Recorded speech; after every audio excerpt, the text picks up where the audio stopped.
Tingnan nyo to guys, oh. Langanin naman yung ginagawa ng truck na to. Hirap tawirin yan. Bakit kasi dyan tumawid? Kahoy lang yung tulay na ginawa dyan sa ilog.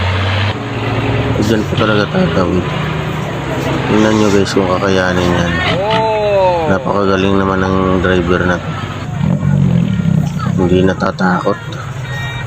Kunting pagkakamali mo lang dyan, talagang hulog ka dyan sa ilog. Huwag mong subukan. Masisira ang buhay mo. Ayan o, nakakatakot naman yan. Dyan lang talaga yung tawiran. Sa kahoy pa. A few moments later. Kaya nyo ba yan guys? Tumawid ng kahoy na tulay. Oh, yun, nalaglag na yung gulong. Una na gulong. Oh.